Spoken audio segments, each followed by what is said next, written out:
শুধু চাকরি করতে হবে সেটা কিন্তু না।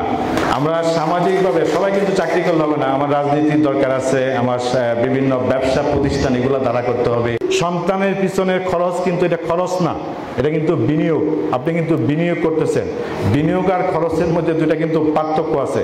আপনার সে কিন্তু কি দিবে, একটা পর্যায়ে আপনার সন্তান পড়াশোনা করে এই রাষ্ট্রকে সাপোর্ট দিবে, এই সমাজকে এগিয়ে দিবে এবং সে নিজকেও অনেক উপরে নিয়ে যাবে। কাজেই প্লিজ আপনারা মনে করবেন যে সন্তানের পিছনে আপনারা যে খরচটা করেন এটা কিন্তু বিনিয়োগ। এটা ভবিষ্যতে আপনার সন্তান ব্যবসায় বা জায়গা জমি কিনলে যেরকম আপনাকে রিটার্ন দিবে, তারাও কিন্তু সেরকম রিটার্ন দিবে। এই যে আপনাদের এখানে যে সন্তানগুলো আছে এদের মধ্যে থেকে কিন্তু অনেকে কিন্তু অনেক দূর এগিয়ে যাবে।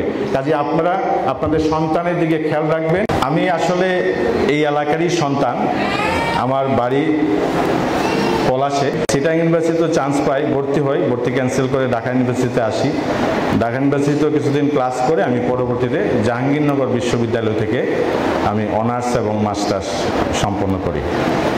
তো পরবর্তীতে আমি 24তম BCS এর মাধ্যমে আমি প্রথমে সুনামগঞ্জ সরকারি কলেজ যোগদান করি, তারপর আমি MC কলেজে যাই এবং MC কলেজে থাকাকালীন আমি দক্ষিণ কোরিয়ার পুসান ন্যাশনাল ইউনিভার্সিটি থেকে আমি PhD সম্পন্ন করি। পরবর্তীতে আমি যখন ফিরে আসি দেশে, এটা সরকারি স্কলারশিপ ছিল, এরপর আমি সিলেট সরকারি কলেজে যোগদান করি।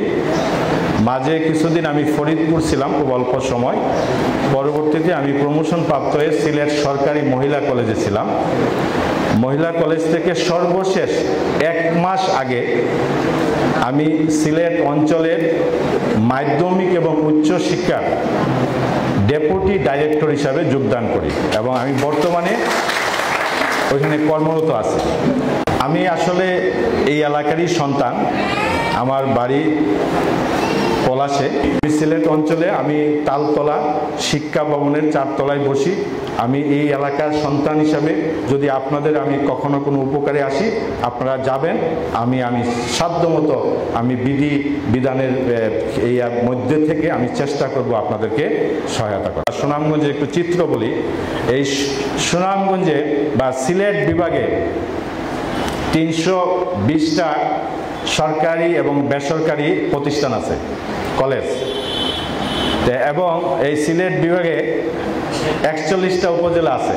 আমি যদি 320কে 41টা ভাগ করি, তাইলে একটা উপজেলায় 7 বা 8টা কলেজ থাকার কথা, কিন্তু আমার উপজেলায় কয়টা কলেজ আছে?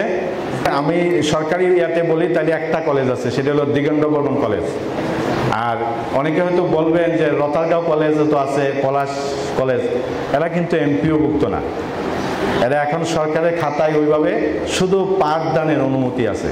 তাহলে চিন্তা করেন যে যেখানে আমরা সুনামগঞ্জ জেলা বা সিলেট বিভাগ এমনিতেই শিক্ষায় পিছিয়ে, তারপরে যদি আমরা স্কুল কলেজ বা প্রতিষ্ঠানের কথা চিন্তা করি, তাহলে কত পিছিয়ে আছে।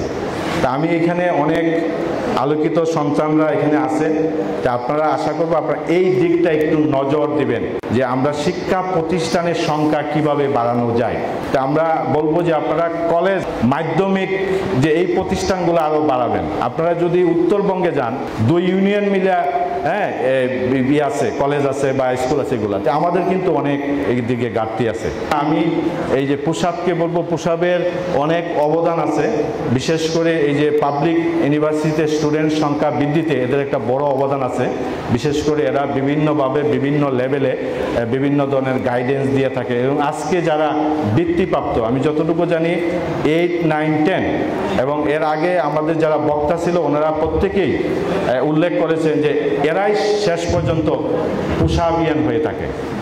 তাই কাজেই পুশআপকে আমি বলবো যে যারা পুশআপে পাবলিক ইউনিভার্সিটিতে জড়িত বা পাবলিক ইউনিভার্সিটি পড়াশোনা শেষে যেন আরও কিছু প্রতিষ্ঠান এই বৃহত্তর বিশ্বম্ভরপুরে প্রতিষ্ঠা করা যায় কিনা, এগুলা যেন একটু চিন্তা করে দেখে। এবং এই ক্ষেত্রে যদি আমি যেহেতু শিক্ষা প্রশাসনে আছি, যদি কোনো সহযোগিতা লাগে আমি ইনশাল্লাহ আমি সেই সহযোগিতা করব।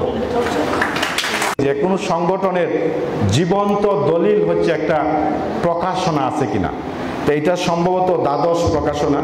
তো আমি এর আগেও আমি এগুলা দেখছি যে এখানে অনেকগুলা গুরুত্বপূর্ণ, যেমন এখানে অনেকের লেখা আছে, এই লেখাগুলো বেশ তথ্যভিত্তিক।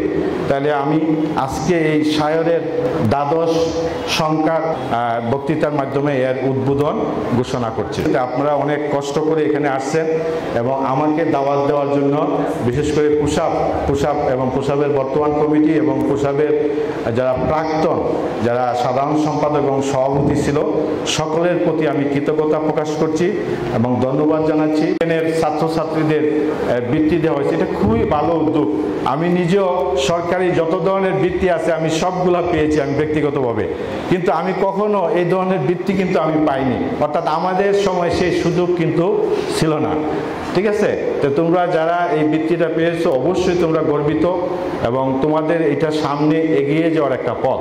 এবং আপনারা যারা অভিভাবক এখানে আসছেন, আমি আপনাদেরকে ধন্যবাদ জানাই যে আপনারা আপনাদের সন্তানকে এই পর্যায়ে নিতে পেরেছেন। ব্যক্তিগত পক্ষ থেকে তোমাদেরকে আমি অভিনন্দন জানাচ্ছি।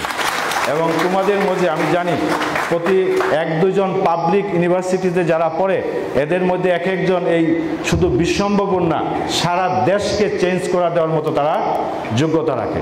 তাই আমি আশা করি তোমাদের থেকে, তোমাদের মাধ্যমে আমাদের বিশ্বম্ভরপুর তথা আমাদের দেশ এগিয়ে যাবে, সেই আশাবাদ আমি ব্যক্ত করছি।